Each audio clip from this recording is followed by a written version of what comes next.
Bismillah ar-Rahman ar-Rahim. Here, inshallah, I will go through this poem as a matter of explanation um, for educational purposes.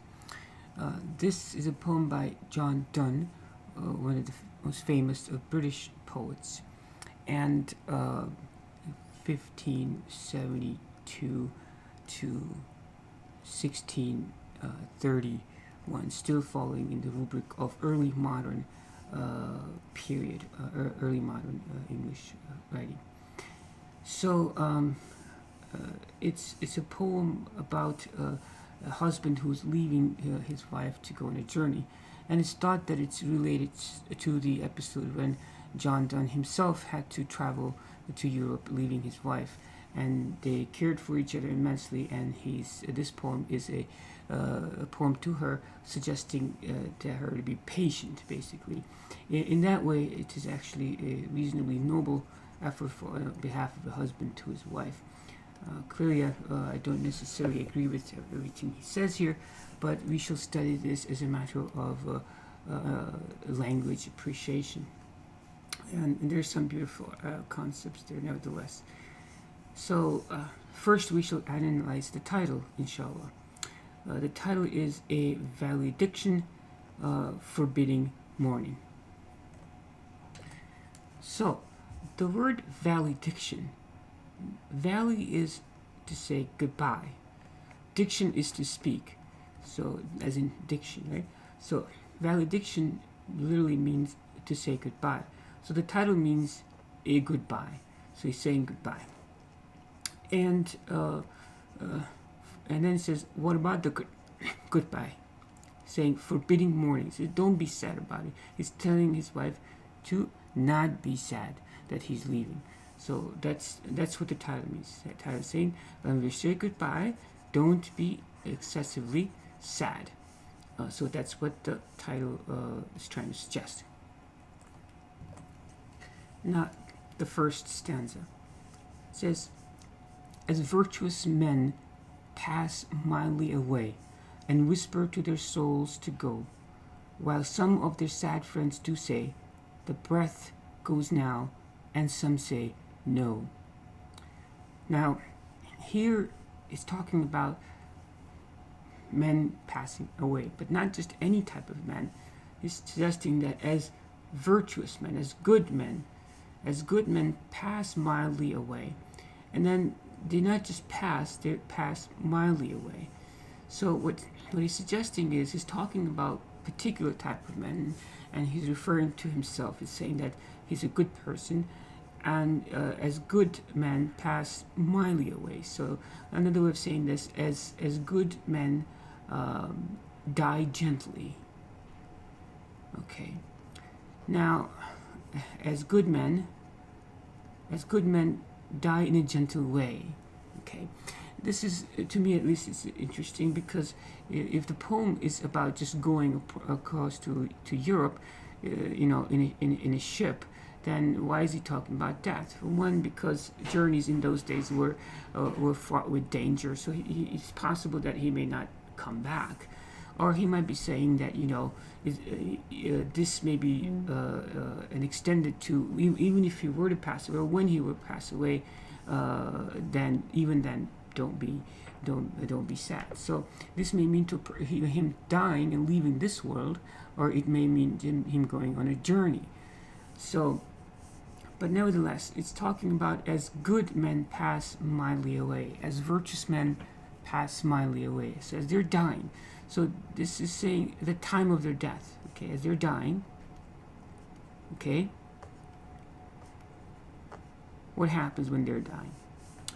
And whisper to their souls to go. This is interesting, because the person who's whispering here is the person who's dying. So the person who's dying is whispering to their souls. So the person who's doing whispering is actually the body. So the body, okay, is supposedly telling the soul. So the body's telling the soul.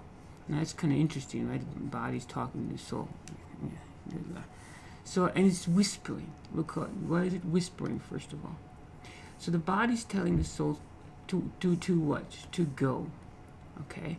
to go. So the body is telling, just go, because you don't have nothing to worry about. Okay, so the body is telling the soul, okay, you have nothing to worry about, just go. Okay, and it's saying that in a whisper, gently. Okay, and that resonates with the character of a virtuous man. A person who's virtuous is not going to be, is going to be speaking softly in a gentle way. So what this first two lines here suggest is a man is dying, and he's dying in a very mild manner. Even his body is telling him, in a whisper, is telling the soul to go, to their soul, just go, and things will be okay. Okay, now as this conversation is happening between the body and the soul, there are people standing around the person who's dying, and they're saying, while some of their sad friends do say, so while they are dying, some of their sad friends are saying what? Okay, the breath goes now. This is what the friends are saying. Okay, you should be like in quotes. If you, the breath goes now. In other words, he's dead. Okay, so some of the friends are saying, oh, he's dead now, but some of the other ones say, no, he's not dead yet. Okay, so he's saying, this is what's going on. So he's putting a scene in front of us. Okay, and the scene is that a person that is dying. Okay, and a virtuous man, as virtuous men might pass mildly away and whisper to their souls to go, while some of their sad friends do say, the breath goes now, and some say, no. Okay? So, now, as you see here, there's a colon. Okay? So, as all of this is happening, what is saying, as all of this is going on, now he's addressing the person, he's addressing to his wife. Okay? So while all of this is happening, this is how he wishes his wife to behave. This is how he wants. He's saying, so let us melt and make no noise. He's saying that you don't make too much noise. You don't cry and wail and all of that. Don't make noise. He's saying, well, everybody's doing this, so let us melt, kind of like an ice cube. See, when the ice cube melts, right, like this, it makes no noise. After a while, it just disappears. Right, quietly, this goes away. So he's telling his wife. So when everything else is going around, you just be quiet. Just be gentle, just like he wishes himself to be. Just be gentle and don't make too much noise. And it says, no tears flood, nor sigh tempests move. Okay. Sometimes poets, they like to switch the order of words. Okay. No tears flood. Okay. You can rephrase that into saying, flood no tears. Okay. Now, in his time, in John Donne's time, in normal conversation, they probably say flood no tears, but he's being poetic to try to make things look prettier. He's saying, flood no tears is what he's really saying. So don't shed all them tears, okay? And don't sigh, and that sigh is tempest, is like strong wind, right? Like this. It's like, now sigh is like, like that. But now this is like a tempest sigh. It's like too many sighs, okay? This is an exaggeration. In his time, apparently, okay, these were common phrases, okay? The flood of tears and the tempest of sighs, and he's actually making he's suggesting that that's lowly behavior. Okay, these are hackneyed phrases of his time.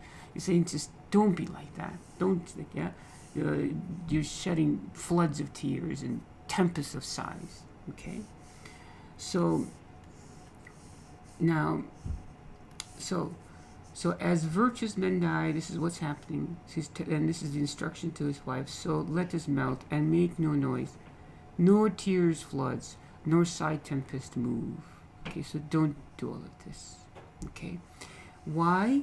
The question then is why? Because it were profanation of our joys. Okay, Now this is a contraction. This is it were, or it is. The reason he's doing is to keep the rhythm, the meter. Okay. In his time, it would not be a contraction like this. So he's putting a contraction there to make the meter, to make the rhythm flow. Okay. Profanation is to make profane, make something that's holy unholy. So it were profanation of our joys. He's saying this is a insult, a disrespect to their joys. He's saying it's disrespectful to the way we lived. Okay, so all that show of emotion is disrespect. To tell the laity, okay, the laity are the common people, like the lay people, right? So in the Christian communities, there were the clergymen and the laity, the common people. So he's saying we are religious people, we are above the crowd, we are virtuous people, and everybody else is common. So in other words, this type of behavior, the tears of flood and tempests of sighs, that's the behavior of common people, the laity people. Okay, so don't be like that. Okay, and he's saying if you do that, if you do show all these tears and all these tempests, okay, in other words, you're telling people of the joy. You something that should be private, intimate between ourselves. You're showing that all the joys to everybody else. Okay, and that's a disrespect to all the joys that they share together. Okay, so here he tells his wife to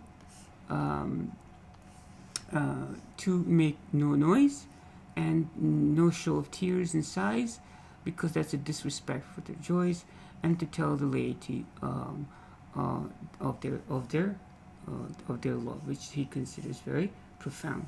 Now, one thing I learned also about this poem is the sounds that are in it. Okay, so for example, this first stanza over here is kind of like a quiet tone, pictures of a man who's dying in his bed, right? A man who's dying in his bed.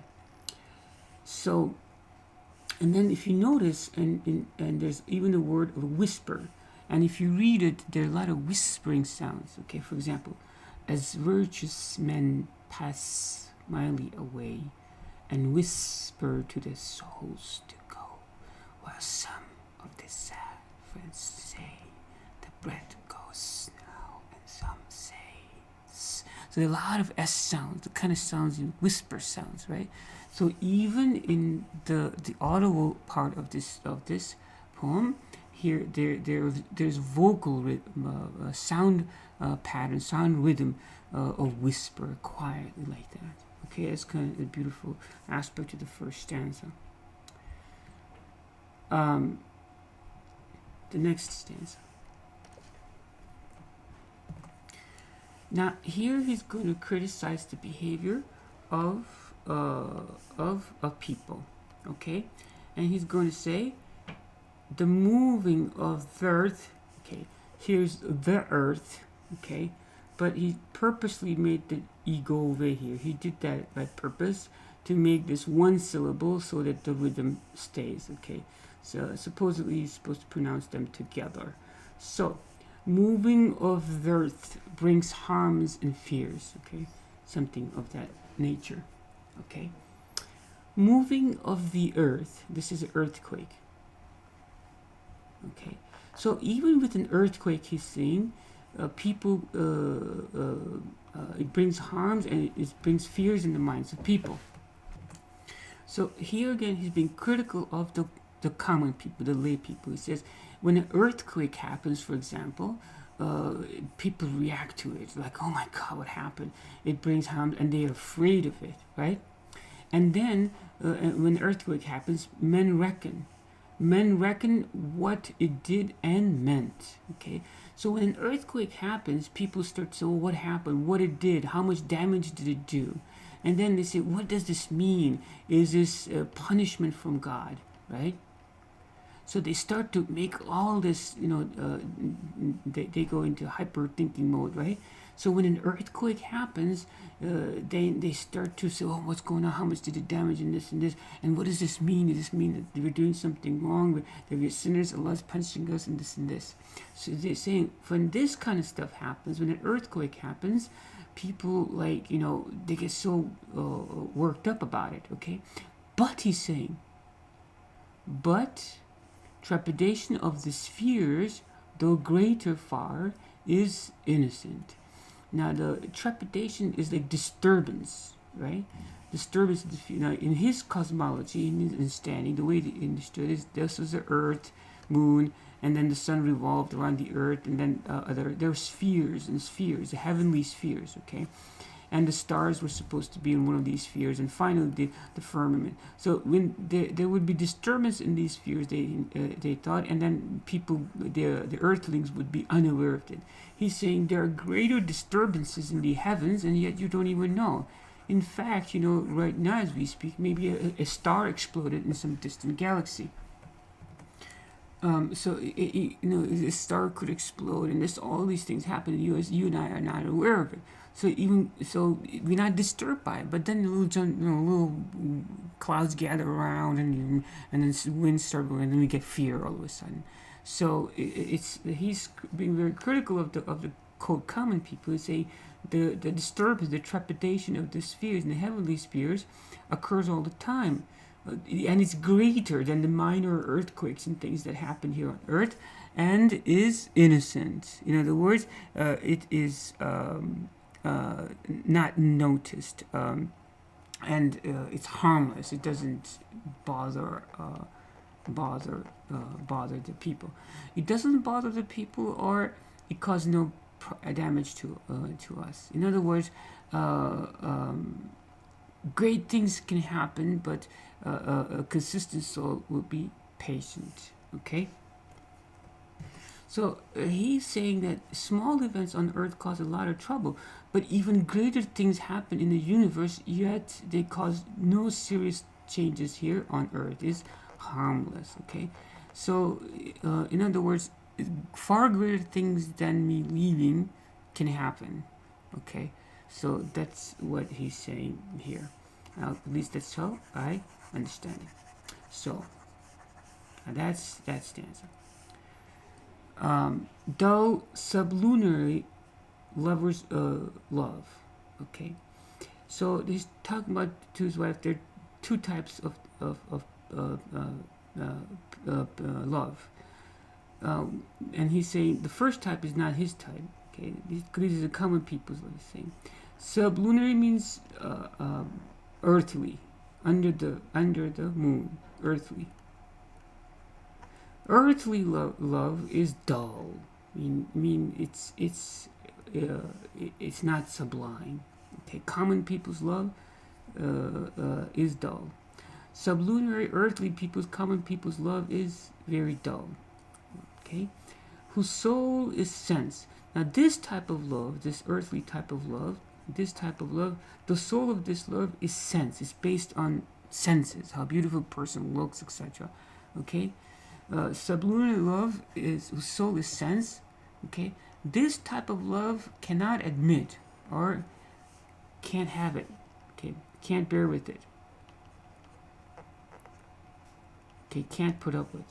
So it's saying there's a type of love which is not ours. He's saying that is dull, and whose soul is senses. This is the trivial love, and it cannot admit, it cannot bear, it can't handle it. Okay, what can it handle? Okay, absence. Okay, the dull love, that's based on senses, the trivial love. Okay, can't handle absence. Okay, it's very interesting aspect of this. So he said that's the trivial people. Okay, they can't handle it because it does remove those things which alimented it, which brought it, that produced it. Okay, because they're saying this type of earthly love, or the trivial love, okay, once the object of love is removed, okay, like out of sight, out of mind, right? So when they're gone, it's like they're forgotten. Okay, so because it removes, okay, absence removes the object of their affections. So out of sight, out of mind. Those things which elemented it, the things meaning the person, the attributes that brought it. So now this is the dull love. He said. Now he's comparing that to his love for his wife. But he's saying, now it's a comparison. But we by love so much refined that ourselves know not what it is, assured of the mind, careless eyes, lips, and hands to miss.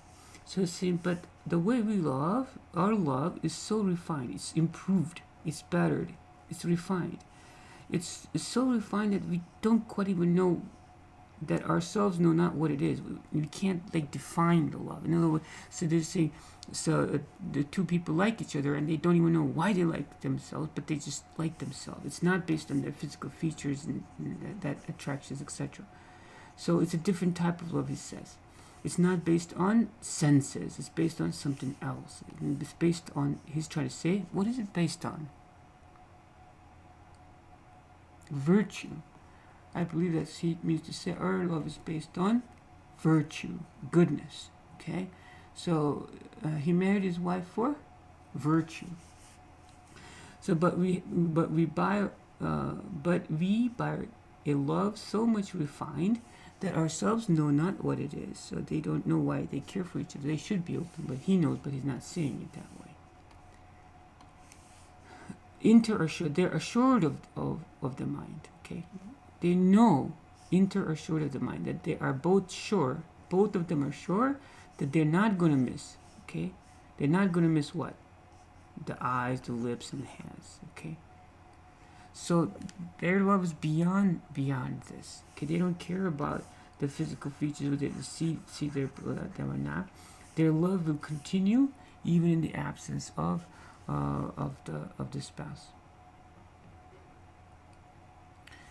And then it says, "Are two souls therefore which are one, though I must go, endure not yet.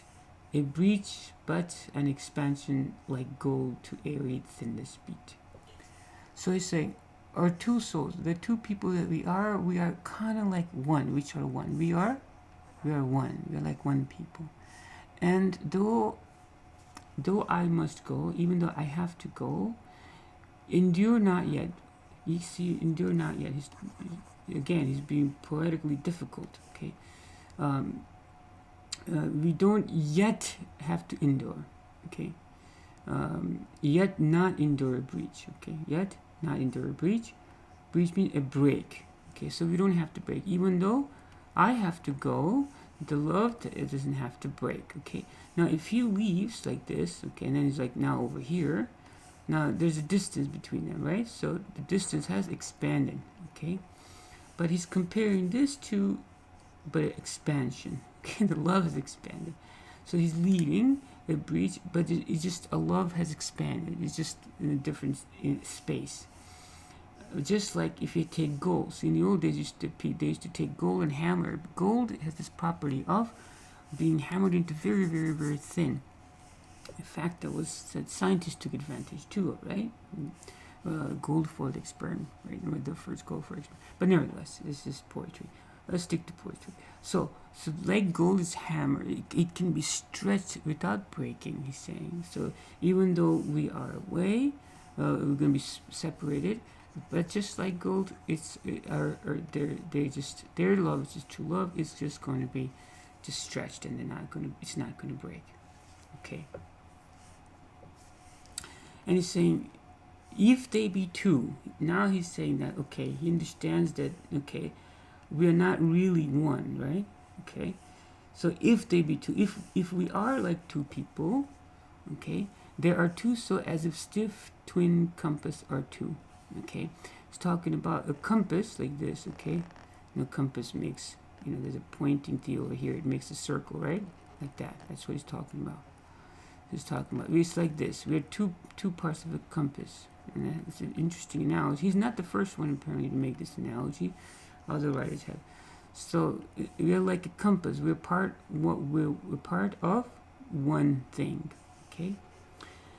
And the twins of a compass, that's what it is. The twin legs of the compass, that's what the twins are. As stiff twins compass are two. Okay. In other words, just like the compasses are two. Let me try to do a circle here, because this analogy kind of goes on actually. So here's a compass, kind of weird looking compass, but here it is. That's the pencil part of the compass, and that's the okay. All right, so he's saying they're like that. Oopsie, I kind of did that over there. Sorry. Okay, here we go.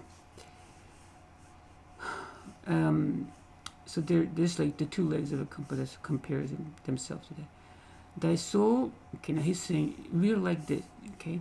Then you are over here, your soul, the fixed foot, that you're like this over here, okay? Are two, your soul, the fixed foot, makes no show to move, okay? It's like you're over there, you don't move, you're constant, you're patient, you're there, okay? Makes no show, okay? It doesn't like show to move, but does if the other do. In other words, so if this one moves, right, so the compass is straight, it's kind of like this, right? Okay, so when this one moves over here, this one moves also slightly, see, because there's an angle over here, right here, there's an angle, so this one goes from here to here, so it does move slightly, okay? It's not that it doesn't move, but it doesn't seem to move, okay, but it does move slightly.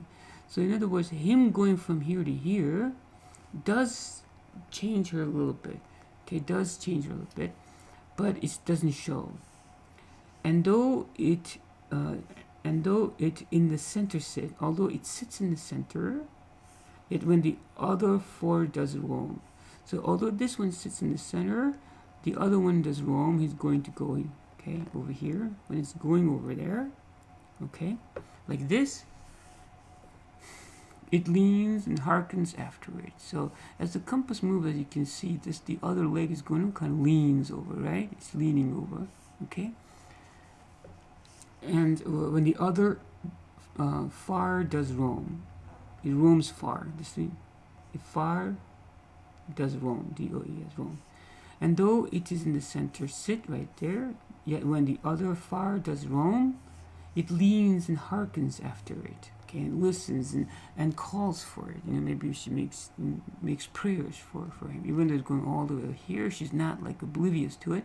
To him, she makes du'as and whatnot for him. She calls for it. She's thinking about him, etc.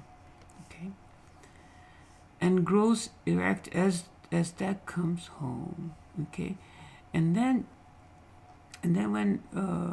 when he comes back, he's saying, okay, then they are both together like this. Okay, so they're like a compass. Even though we're separate for a time being, then we will be back together again, just like that. So we're never inseparable. And this is how it's interpreted. But the question is, you can't come back from death, right? So he may mean that, okay, you do all this until we are together again. That means maybe she has to die, and then he'll be together again. Okay. She leans and hearkens after it. She even calls after it, right? Can you follow? She almost as if she wants to follow, and grows erect as that comes home. Okay? Such will thou be to me. And so this is how our analogy is going to be. He says, such will you be to me, who must, okay, now who's he? That he. He said, you'll be like this to me. And he's talking about himself. That he must, like the other foot, obliquely run. Now he has to go. Okay, so you'll be like this, we'll be together again, but now I have to go round and round and round. Okay, thy firmness makes my circle just, but you have to be strong. So because if the foot wobbles over here, the circle is imperfect, right? So the firmness, her firmness, when he's away, she's firm, makes it more perfect, makes his journey more perfect. Okay, it's a very important aspect of their relationship, is what it's saying. Okay, you being strong is a very important aspect of their relationship. It makes our relationship stronger, and makes me end where I begun. And he's saying, and it will make me come back to where I began, which is over here. Then this whole question again is this about him going on a journey and coming back, or he's dying, just like just in the beginning of the poem. Okay, so from my understanding of scholars, but people who actually understand this, say it is about like journey. But why would he start off with the man dying? So this may mean that she has to stay firm until they meet again. That she leaves and that will complete a perfect love. A perfect love would be one where she's constant until there's relief for her. Whatever he means over here, but it could also just mean he's going on a journey and coming back. They'll be happy again. So either way, this is a poem that's directed to a wife. So in that way, there's reasonable righteousness in that regard. But since we kind of need to know this poem to answer the questions, I thought it would be reasonable to elaborate on some of the meanings. Until next time, Assalamu alaikum.